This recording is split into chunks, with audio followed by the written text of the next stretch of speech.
So what's up, everyone? How's it going? I know it's early, man. I'm sorry. I always feel bad giving the first talk of the day because, like, I usually don't wake up until noon on Saturdays. I don't expect most of you guys to either. So I appreciate you guys coming out to watch this. You know, it's hopefully going to be interesting. If you guys have never worked with APIs before and stuff, hopefully I can teach you something new. If not, just let me know that this sucks and you hate it, and you can tweet hate at me all day. That's totally fine. So that's fine. So, you know, to put it bluntly, we're talking about what the fuck APIs actually are, because, you know, there's different types of APIs out there. And I'm sure you guys hear people talking about APIs all the time. I'm assuming all of you guys are going to become programmers someday, work in the industry, build some cool shit, right? Throw your hands up if that is the case. I just want to get a feel for what you guys are all about. All right, cool.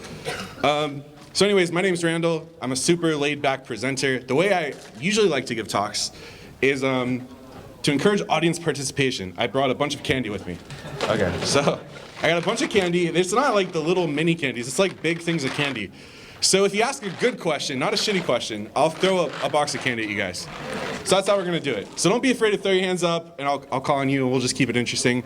If you feel lost or you're confused, like, seriously, it's not a big deal. There are no stupid questions in technology stuff.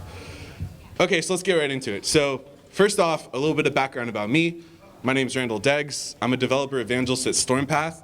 That's a company I work for. We do like security stuff. I'll explain a little bit about it later. But basically, my job at Stormpath is I build a lot of open source developer tools. That's essentially what I do. So we build APIs, we build API tools, we do educational materials for developers, like, you know, beginning developers, advanced developers, and sort of everything in between. And I've also been writing code since I was 12 years old. So it's been about 16 years now. And the entire time I've been active in the open source community. So I've been doing Python and C and Node.js and Go for a really long time now. When I actually got started programming, and I just wanted to tell you guys a quick story because it's not super relevant to this, but I thought it'd be funny. But when I got started programming, I was playing this game Wolfenstein on like an old DOS computer, where you try to kill Hitler is the goal of the game, if you guys have never played it.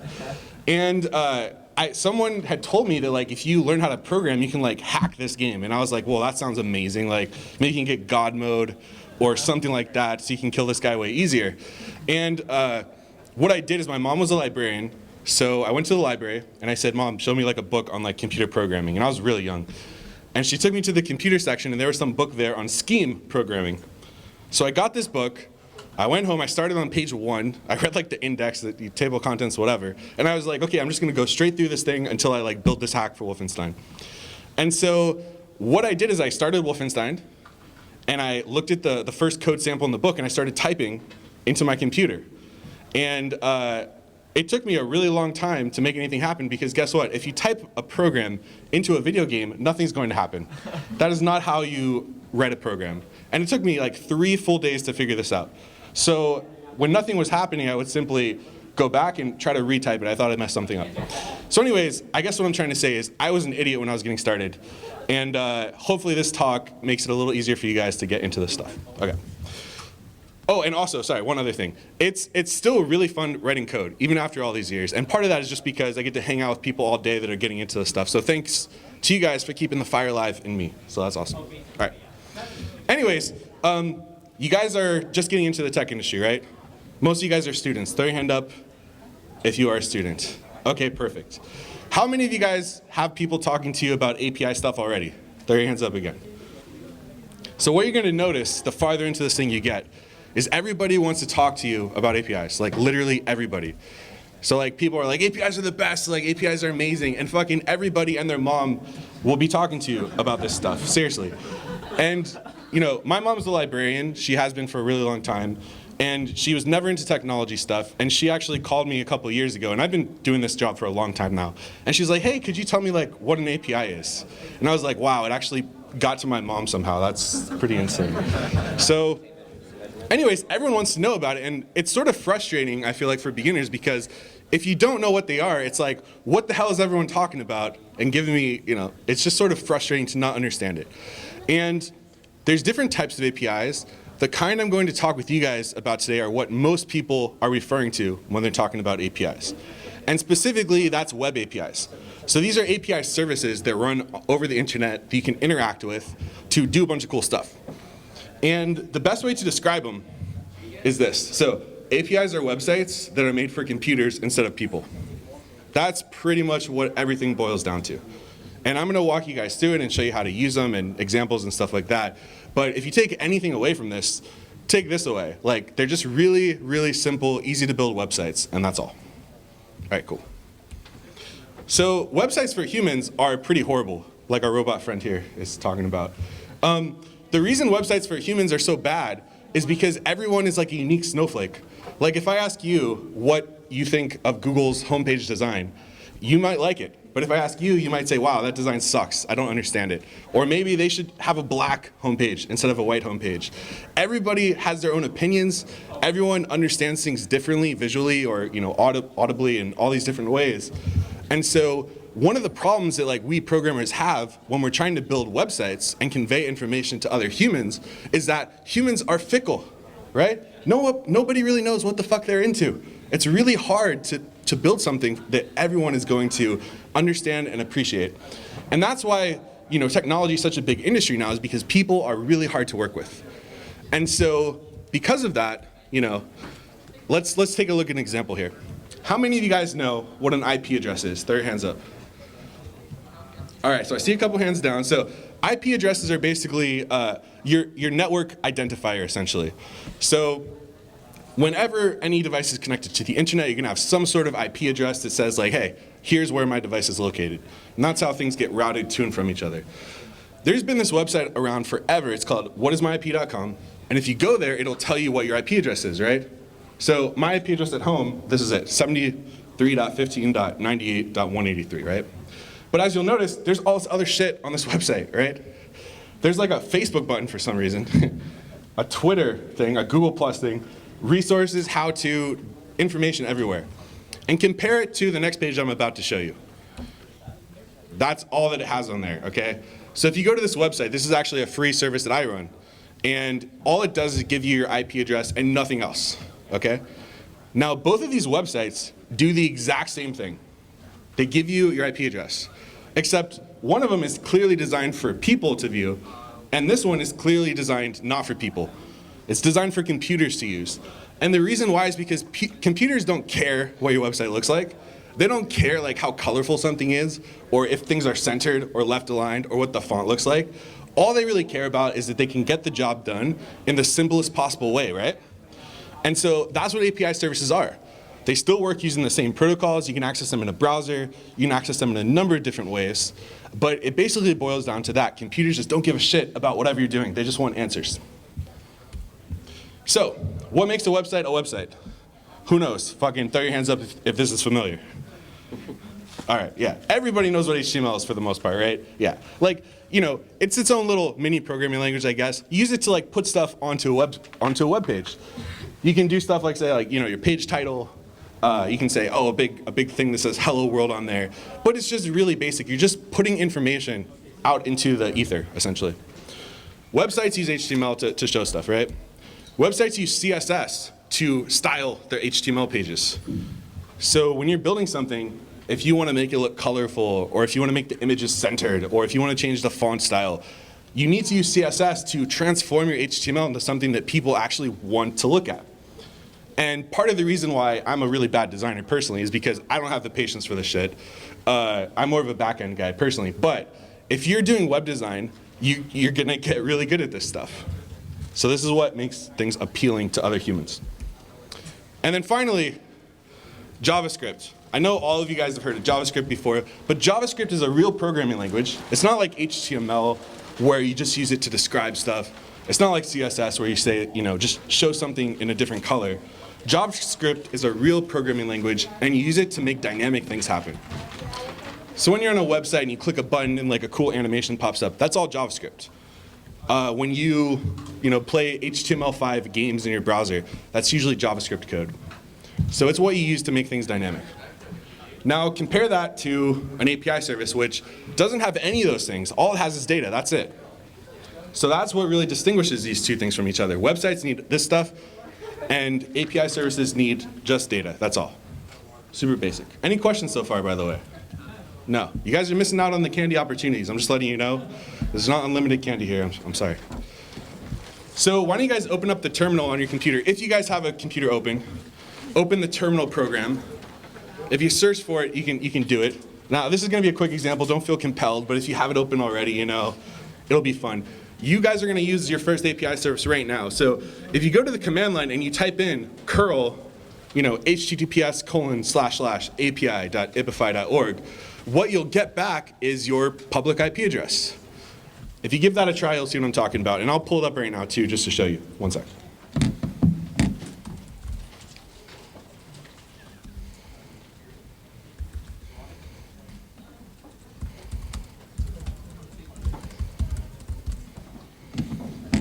Bam. So as you can see, oh, well, maybe as you cannot see, let's move this over a little bit here. How about that? Yeah. So as you can see, when I run this command on the command line, on the terminal, I get back an IP address. So you guys just used an API service right there. Now, what we did is the same thing as opening this URL in your web browser. So if I go open this URL in my web browser right now, then guess what? I'm going to get the same thing back. That's it. Super basic. There's no style in here, nothing cool going on, nothing super interesting. It's just giving me data back, and that's all. Now, also try doing this. Go to this API right here. So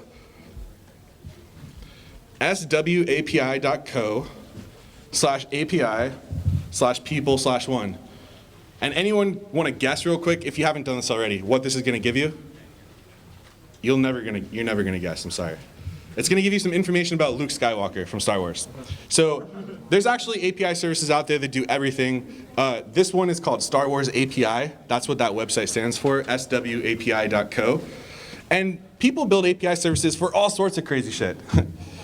Not just useful things, but totally unnecessary crazy things too. There's Pokemon API, there's all sorts of interesting stuff out there.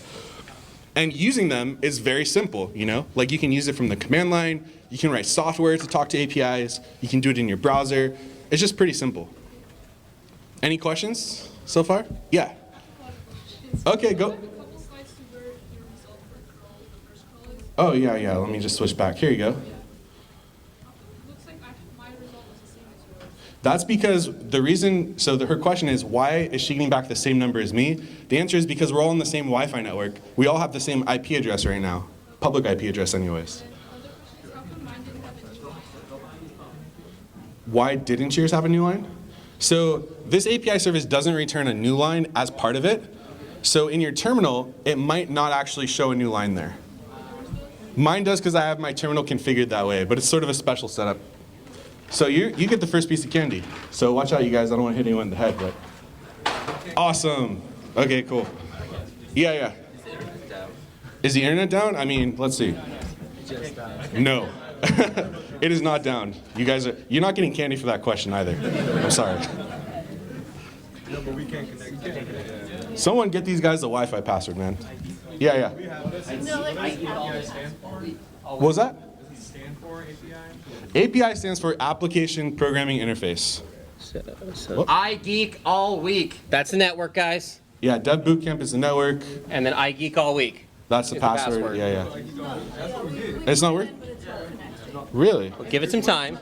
It might be sort of congested in the room, guys. Sorry if it's not connecting for The you. entire room tried to connect at once. It's going to take some time to filter through that. Yeah. Sorry, guys. But you know what? There's not a lot of interactive examples here, and I'll show you guys what this looks like. So here, I'll show you what this Star Wars API thing looks like real quick. Hold on. We'll pull that up. We got to keep it interesting, right?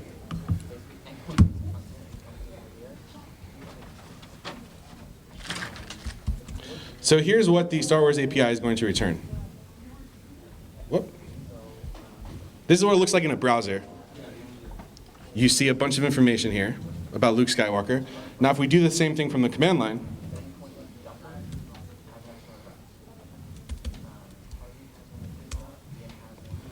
then you get back just the data about Luke Skywalker.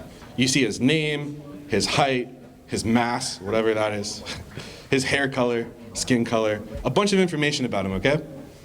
So hopefully that makes sense. Now if you guys are interested in checking this out, Star Wars API or SWAPI.co is the website. You guys can go check it out more. So if you guys are really into Star Wars, then I highly recommend it. Okay, so, yeah. The curl command that I'm using right here, what it does is it sends an HTTP request. It's the same as opening a page in your browser. It just sends a request to a website or an API service and displays what it gets back. So the curl command is really useful when you're testing APIs or websites or whatever, because when you use it, it just gives you a real easy way to make sure things are working. So I do this all the time when I'm developing stuff. I might go to like, you know, https://www.google.com, and I'll get back all the HTML that shows google.com. So just to make you guys understand, that's how it works. And here, pass this candy back to that guy. I'm gonna give it to you.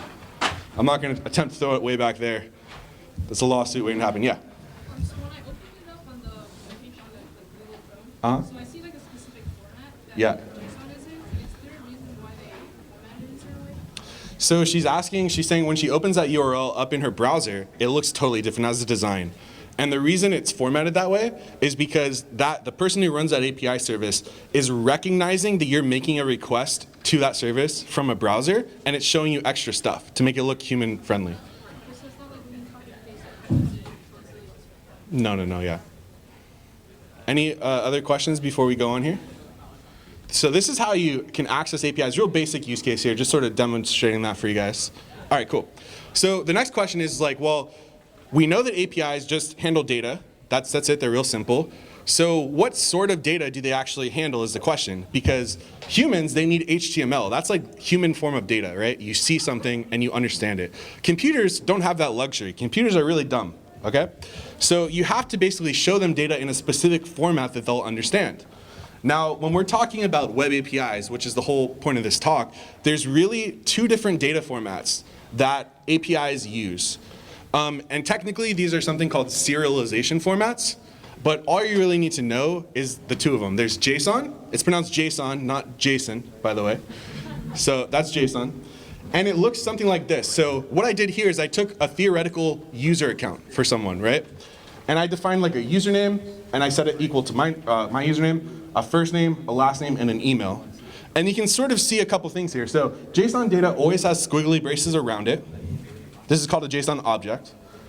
And there's these key value pairs. So each thing has a colon after it. So the thing on the left is the key. The thing on the right is called the value. And things that are like words are quoted. Things that are numbers are not quoted. So it's real basic. And we'll look into this a little bit later. The other form, and this is the most popular format used by API services today. So when you guys are actually building tools and working with the APIs, you're going to see this a lot. That's because this is the most like used format. Now, if we go back in time a little bit, the prior sort of most used format, and this is still around a little bit today, is XML. Now, you'll notice this looks a lot like HTML, but it's not quite the same. This is like a format similar to HTML that people use to describe data to computers. Same sort of thing. And if you look, this is the same user object. I just put it into XML form. Everything has an opening tag and a closing tag. Everything opening tag, closing tag. And, you know, that's just how it looks essentially. Any questions? Nah, all right, cool. So we took a look at that, right? We know how, like what format of data APIs are gonna use, but let's talk about how computers are actually going to talk to an API, okay? This is an important part. So everything starts with the HTTP protocol. So websites and APIs, they're all based around the same HTTP protocol because they're just web stuff. And they all use the same underlying like transport technologies. And what you need to know about this is that every HTTP request you make, so when you go to google.com in your browser and you hit enter, your browser is actually generating an HTTP request. So it's sending a network request using the HTTP protocol to Google's web servers somewhere in the world. Then Google's gonna send you back a response. And what you need to know about requests is every request has two parts. There are headers, which is like metadata about the request. And then there's the body of the request, which is where you actually send data to Google. Now, I'm gonna give you a real simple analogy for this. So think of requests as like letters in the mail. So the headers are basically the address information you put on the front of the envelope. So you put a stamp, which says how much you paid for this thing. You might put your return address in there. And then the body is like what's actually inside the envelope. It's the actual data you want to send out when you mail a letter. So that's the closest like analogy I could think of. Now, that's what you use to make a request to a site, right? But then the site has to give you something back, and that's the HTTP response. And again, the response has headers and a body. Does anyone notice anything different about this than the request? Yeah. Multiple headers? No, they're exactly the same. But do you get some candy anyways? That was a trick question. Sorry. They're exactly the same. They both have headers and a body. It's the exact same thing. So if you mail a letter to someone, they're going to mail a letter back to you unless they're a total jerk and they're just ignoring you for no reason, right? Okay. Now, the next thing that's part of the HTTP protocol is you have to specify a certain type of action, okay? So when you make a request to a website, you need to tell it like what you're trying to do here. And there's different types of HTTP methods which are basically saying like, hey, I want to do something and I need to describe what it is. Now there's several other ones that aren't listed here, so don't get too excited, but these are the most commonly used ones that everyone should really know about. And I'm sure you might have heard of some of these, like raise your hand if these look familiar. Okay, good, decent amount of you guys are familiar, cool. So you got like a GET request, a POST request, and I'm gonna walk you through each one and sort of explain how to use APIs and how they work and how they actually talk to one another, okay? And by themselves, they're sort of boring, right? So, all right. So first off, let's talk about GET requests. So GET requests are the most common types of requests on the internet by far. A GET request is basically saying what it's doing. It's saying, hey, I want to get some information from this website or this API. That's what it does. So when you type google.com into your browser and you hit enter, you're basically sending a GET request to google.com and you're saying, hey, get me this web page. I want this HTML. And Google sends it back to you. It's the same thing with an API. If you send a GET request to a URL that looks like this, for instance, and let's just assume for a moment here that we have an API service that stores and receives messages, okay? Maybe it's text messages, it could be whatever you want, use your imagination. What this is saying is, hey, I want to get all the messages from this API. That's how you can sort of read it in human terms. So it's supposed to be a little intuitive the way it looks. And when you send that request off, you'll get back an HTTP response, like we talked about, and it's going to come with some data, which is in the request or in the response body, okay? And the data you get back, it might be JSON, it might be XML. Those are the common formats we talked about. But it might look something like this. And so I'm going to point this out to you and sort of give you a little info here. So as we can see before, this is JSON data because we got the squiggly stuff. It doesn't look like XML. And what it's doing is we did a GET request, so we asked for messages, and so the API is going to give us back messages. And it's going to give us a list of messages. So in JSON, a list is a square bracket. So anything between this square bracket and that square bracket is part of a list. And everything in the list is separated by commas. So this is the first thing in the list, this object here. This is the second thing in the list. So the way you read this is you say, okay, I have two messages that have been returned. This first message says, hey Randall, cool slide art. Thank you, message. And the second one says, great talk too. Well, that's debatable apparently, but you know, hey. So they also come with an ID. Now, a lot of the times when you're using API services, you're gonna see IDs thrown around a lot. And that's just because when you're storing massive amounts of data or doing really large applications in the real world, you have so much stuff that you have to give it a unique identifier. Because if you didn't have that, maybe two people have a message to say the same thing, and how do you determine which one is which? So anyways, get used to seeing IDs a lot of places, not super important. Happy to answer questions about it though. But yeah, everyone, this makes sense, right? Fantastic. So now let's talk about a POST request. POST requests are basically sending data to an API service or to a website and saying, hey, store something for me. So a great example of POST requests on websites are when you go to sign up for an account somewhere. So every time you're like registering an account on a website, you know it asks you for like your username, your email, your password, stuff like that. When you click the submit button, that's actually generating a POST request from your browser to the website. And it's storing that information in the body of that HTTP request that we talked about. It goes to the website, and the website's going to store it and return some information back to you. Simple concept, right? The same thing is true with APIs. So if you were to basically use the same message API we're talking about here and send it a POST request to this slash messages URL, what you're saying in human terms is, hey website, I want to create a new message and I want the message to say this. So in the body of your HTTP request, when you send this request off, you include this JSON data in the body of that request. That way the website can understand what the heck you want to do. Cool. All right. And when you get a, oh, yeah. I have a couple of questions about that. For sure.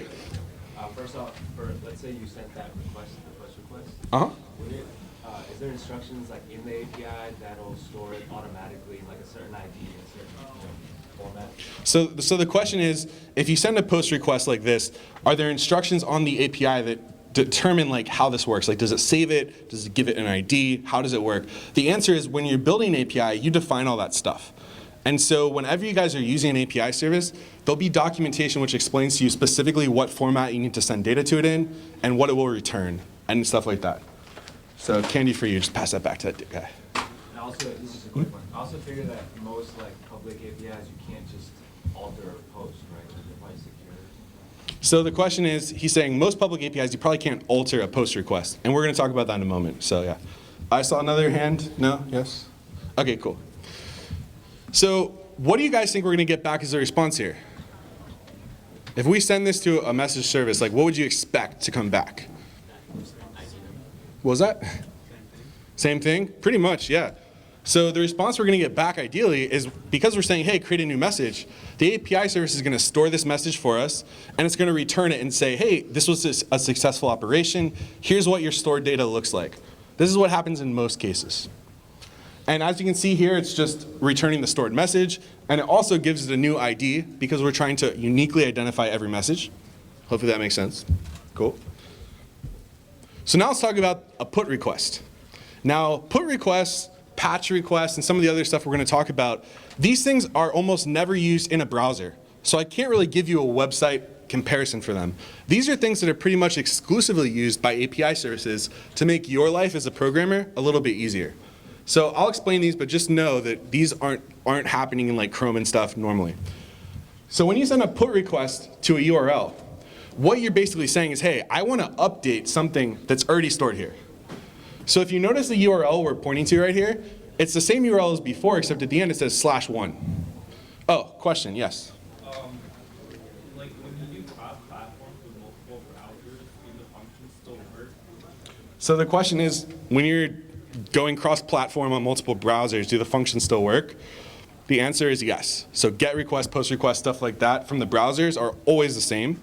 When you're building a program, they're always the same too, because it's a lower level protocol. That's a tongue twister. Okay. And candy for this guy too. Sorry, you're passing this all back now. All right.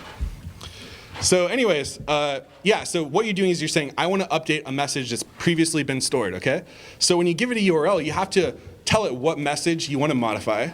And so the way you do that is in the URL usually. You specify the ID or some unique identifier that identifies this message. And what you do is when you send it data to update, you send it what you want it to update it to. So you still have the same ID in there, and you're changing the message. So instead of good slide art, maybe you guys think, this slide art is a piece of shit. What was this guy thinking, doing stick figures all day? It's horrible. Okay. And what you get back is you get back the modified message. So put request is updating something, and it's returning a successful response and telling you, hey, this update worked appropriately. Here's what it looks like now. Yeah? And the pull request doesn't work with it, doesn't need a post request right before it? He's saying, does the put request need a post request before it? The answer is yes. So put request just updates something that's already been created. Okay. All right. So now let's talk about a patch request. Oh yeah. So what would happen if you do a pull request before a post? So what would happen if you do a put request before a post? I mean, if you were to do that here, you'd probably get some sort of error message because that URL /1, if that didn't exist, does not exist. So you would get an error for that. Yeah. A 404, like page not found, probably, yeah. Now some people implement this differently depending on like the way that they interpret the HTTP spec, but yeah, that's a great question. We can get into that later. All right, so the next thing we're going to talk about is a patch request. Now a patch request, it does the same thing. It updates an existing object, but the thing is, you don't need to specify the full object you want to update. So before, when we sent that put request, we had to specify the ID because it's going to update the entire thing. A patch request lets you update only 1 or 2 fields. You can do whatever you want. So if I just want to update that previous message to just say this and not change the ID, I could use a patch request. That way I don't need to send as much data over the internet to my API. Does that make sense? So I'm accomplishing the same thing just with less resources. And it gives you back the same sort of response. So it returns the entire thing to you with the updated text in there. Yeah. Yeah, so a patch is the same as a put, except you don't need to specify every single field you want to update. You just need to specify the ones you want to change. So it's a partial update is what people like to call it. Yeah. So basically what a patch request will do, or the question is how does it know what to update? What it does is it looks at the data you send it, and it only updates that field. So on the put request, if I go back a slide, it actually needs every single field in here to do an update at all. If you don't specify every single field, it won't do anything. It'll error out on you. It'll say 400 bad request. Does that make sense? So put request requires all the fields to be specified in order to make a change, even if you're not changing them. Pass it back to that guy back there. Yeah. Why is a put request so much more common than a patch request when you have to specify unnecessary information? Why is it more common, you said? I never even heard of a patch. I've heard of put. So patch was added to the HTTP RFC after put requests were, oh my God. So patch is just slightly less commonly used, but a lot of API services nowadays implement support for patch requests. So my opinion is if you are ever working with an API service and you can use a patch request instead of a put request, it's always better to do so because you need to send less data over the internet to it. Yeah. So if a patch request doesn't work for some reason, you just have to do the whole thing? If a patch request doesn't work for some reason, you just have to do the whole thing. Well, the answer to that is some APIs don't support a patch request. So maybe you're using some API, like the Star Wars API. Maybe it doesn't allow you to use patch. So in that case, you would have to use a put request to update something. And you get some candy too. Great question. All right. Anyone else before we move on? Yeah. What data structure are you using this? Because the lookup's pretty fast, right, for a patch? What do you mean? Like, this is you said it's on a list, right? Or because the lookup is pretty fast just to change from one to another. Like you change the Randall, right? Oh, yeah, yeah. Uh-huh. What data structure are you using? Or is it just like a Well, generic list? the question is like what data store and search and stuff am I using? Container, yeah. Yeah, yeah. So this is just an example. In a real world, you'd be using a database to store objects like this, ideally. So it might be something like PostgreSQL, MySQL, MongoDB, Cassandra. There's a lot of different options. We can talk more about that after. It's a little more advanced. Yeah. So to use patch, does the edited field need to exist beforehand, or can you just acting on? So the question is, to use patch, does the field you're editing need to exist beforehand? The answer is it depends on who built the API. So maybe if you build an API that requires every single field there to always be there, maybe you need it. Otherwise, you may not. So it's a great question. And you can just pass this back again. And yeah.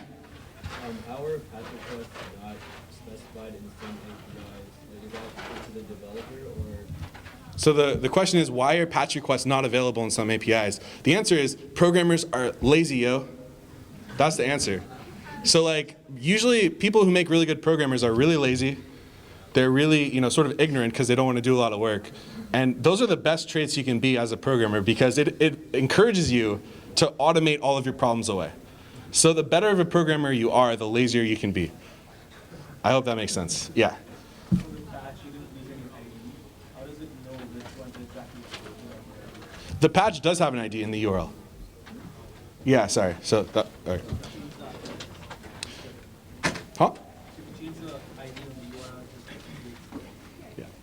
Okay, so we're going to move on here. So after the patch, it updates things like we talked about. And finally, we're going to talk about the delete request, which guess what it does? It deletes stuff. Oh my God, who would have guessed? Yeah. So when you delete something, you just send a delete request to the URL you want to delete. And guess what? It returns the thing it just deleted. Bam. Pretty easy. All right, cool. So all these methods now are starting to make sense, right? Fantastic. Now, we sort of went through a lot of this basic stuff here. We talked about communicating and stuff, but APIs are pretty cool. Yeah. When it deletes something, what's still there in the thing? When you delete something, what's still there? Does the value held as null, or is it? Usually nothing. So if we're talking about storing stuff in a database, when you delete it out of there, it's gone. Now, if you're a developer building this API, you can do whatever the hell you want. Like maybe when someone sends you a delete request, you multiply it by 2 or something crazy. People do all sorts of insane shit in the real world. You shouldn't, but I'm just saying, people do crazy stuff, yeah. What if you just want to delete like one part? What if you want to delete one part? You use a patch like with nothing? Yeah, so he's saying, what if you just want to delete like the text field or the ID field or something? The answer is, again, it depends on if the service will let you do that. The way you would normally do that, though, is you'd send a put request with that field being left out or set to null. And it's different depending on the way the API has been built and stuff. And afterwards, by the way, I'm mentoring afterwards. I'm happy to answer other more in-depth questions or build shit with you guys, whatever you want, so we can do that too. But yeah, so APIs are pretty cool. They're really easy to use, as you just saw. And in the real world, when you're interacting with these things, you're gonna do it using code. So you're not gonna need to like send your own HTTP requests and stuff. That's a little too low level. I'm covering this stuff so you guys fundamentally understand how they work. In the real world, it's actually a little simpler. You can call a function in your JavaScript code that says, hey, delete a user or add a user. And that behind the scenes will do this stuff for you. So just to clarify. All right, so let's talk about some existing APIs out there, because through the rest of the day, you guys are gonna go into the workshops, you guys are gonna build some cool stuff. And I thought it'd be nice to give you a little intro to some popular services out there that you guys can use as a reference when you're getting started. I highly recommend you guys bookmark this site, publicapis.com. This site's pretty cool. It's a big search engine for finding APIs, basically. So if you come on here and you search Star Wars, you're gonna find some information about Star Wars APIs. If you come on here and you search for security, you'll find information about security APIs. And APIs are sort of fun to use when you're building projects. So when you guys are working on class projects or building, your next startup company or whatever it may be, it's a good resource to find stuff so you don't have to program it yourself all the time. So this is a cool place. And now I'm just gonna go through a couple really popular API services out there just to give you guys an idea of what's out there. Twilio. Who's heard of Twilio? Throw your hands up in the air. Yeah, everyone's heard of them because they do so much cool stuff, man.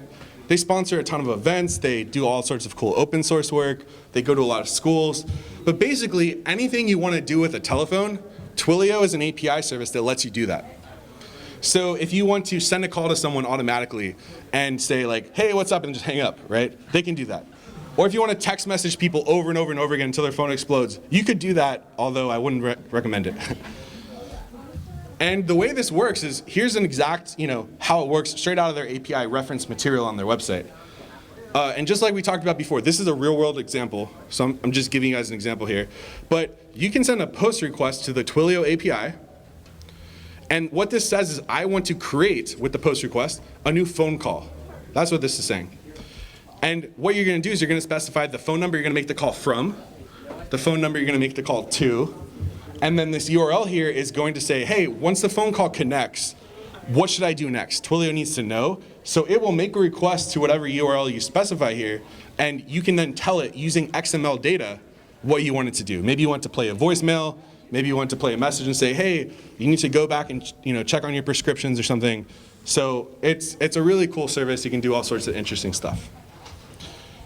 Same thing with text messages. If you want to send a text message to someone, this is how it actually works. It's pretty neat.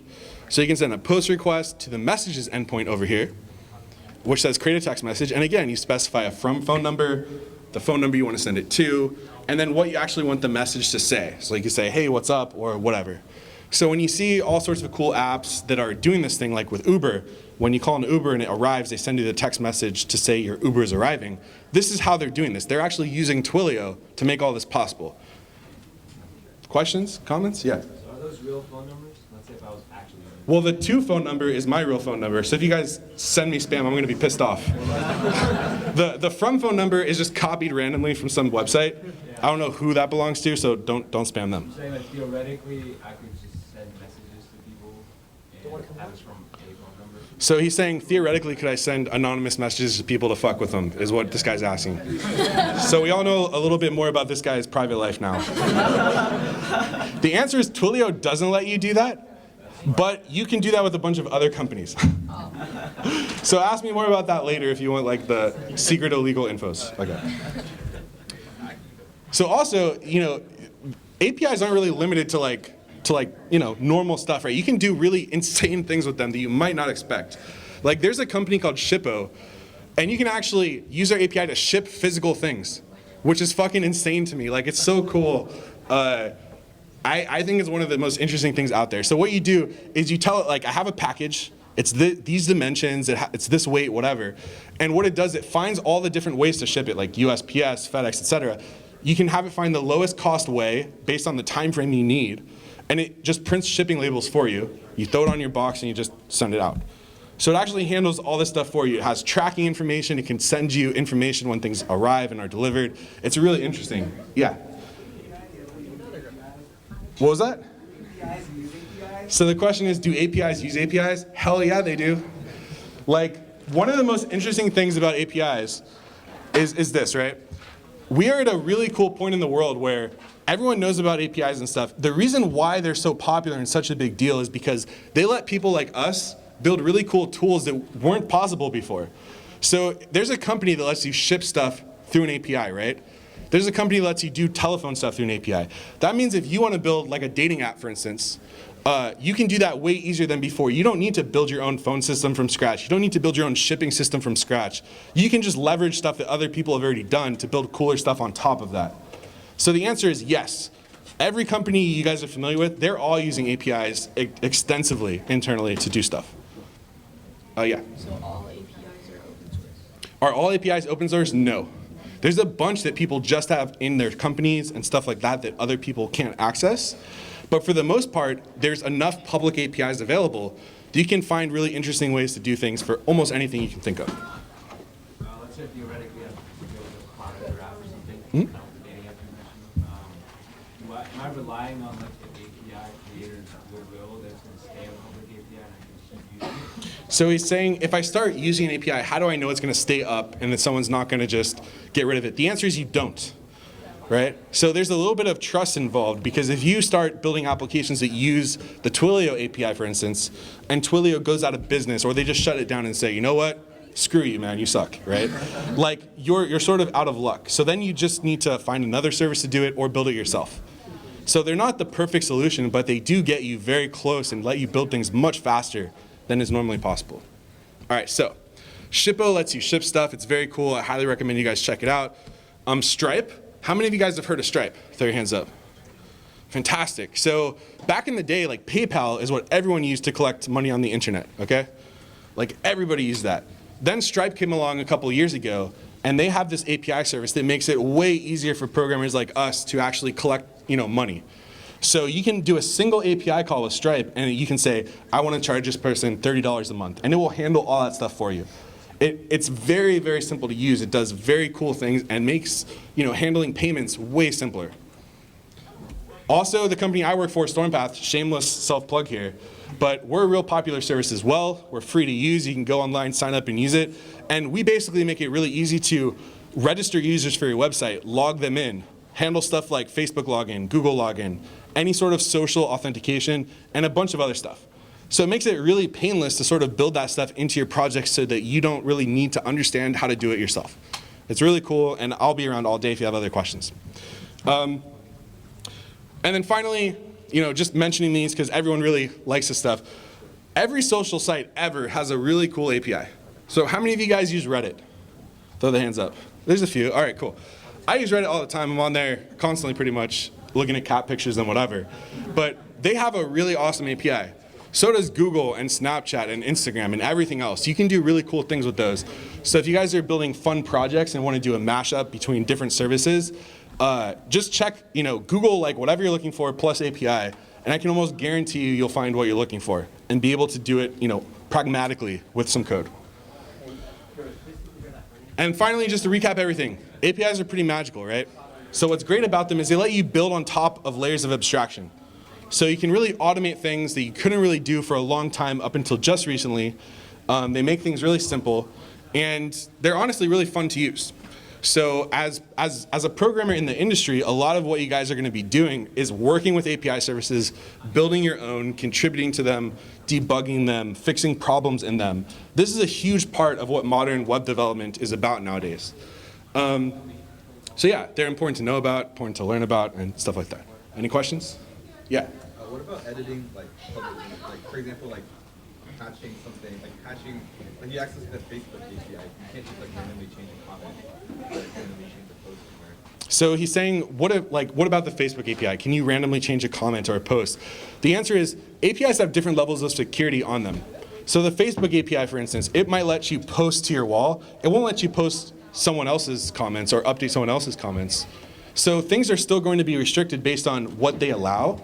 But in general, you can do pretty much whatever you want to do as long as it's a reasonable thing, to answer your question. And so we got more candy for that guy back there. Yeah. Any other questions about this before we go? We're almost done, and then I'll be able to answer any other final questions. Yeah. The companies retain any data if you use open source APIs? Do companies retain your data if you're using open source APIs? Is that the question? Yeah. The answer is it depends. So it really depends on who built this thing, what are they doing? So a lot of figuring this stuff out is like look at their website, see what their terms and conditions are. Are they storing your personal information and selling it? I don't know, maybe. It really depends, right? So, yeah. Yeah.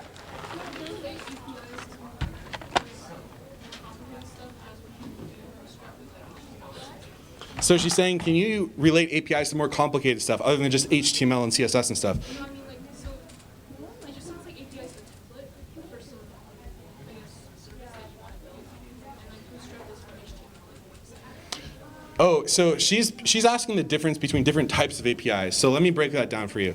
The talk I'm giving right now is all about web APIs, so services that do something when you send them a request.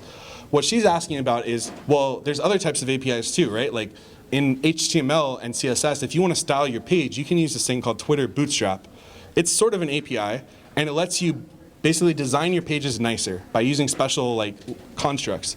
The answer is that's also an API. So APIs can mean like a type of like framework that you're using locally to do something, a certain function definition that you can call with certain parameters to achieve something, or you can be talking about web APIs like we are, where you're talking about making a request over the internet to do something in particular. So there's different forms of them, and I can elaborate on that more after if you're interested. Yeah. Any? Yeah. Is it just me, or does the curl command not work on Microsoft CMD? So he's asking if the curl command works on Microsoft command line, and the answer is I haven't used Windows since Windows XP. I'm sorry. I'm sure someone in here knows I'm not a Windows guy, I'm a Linux guy personally. So there is an equivalent command. It's just not called curl. I don't know what it's called off the top of my head. Anyone else before we go on? All right, cool. Well, anyways, you guys have been so awesome, and thank you for having me. This was really fun for me to do, and I appreciate you guys coming to check it out. I think we have a couple minutes left, so if you guys have any questions about being a programmer or working in the industry or anything, I'll answer those really quick. And also, after this... Got at least 10. Oh, we got 10 minutes? Okay, cool. After this talk, just so you guys know, my coworker is going to be teaching an Introduction to Node.js class here, which is going to be really fantastic. And we're also teaching a workshop later today, which is Advanced iOS. So if you guys are interested in building iPhone applications, we'll do that. But the next talk in this room is going to be actually building an API service yourself using Node.js. Yeah. Yeah, could you elaborate on the Bootstrap? Could I elaborate on Bootstrap? Yeah, so Twitter Bootstrap, it's an open source project that Twitter created.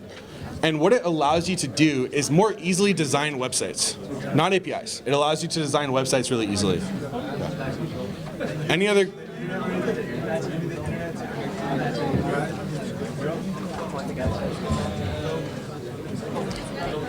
Any other questions in here before we, yeah. In terms of APIs, if you're going to be using them inside your code, like for example, like in JavaScript, would you explicitly have like a JSON object like in your JavaScript to like make requests to other clients? Would you be going over that like Ed will be covering that, yeah. Fantastic. All right, cool guys, thank you so much. Come hit me up after if you want anything. I'm always happy to chat. Thank you. All right, let's give him a round of applause, guys. Thanks very much. Yeah.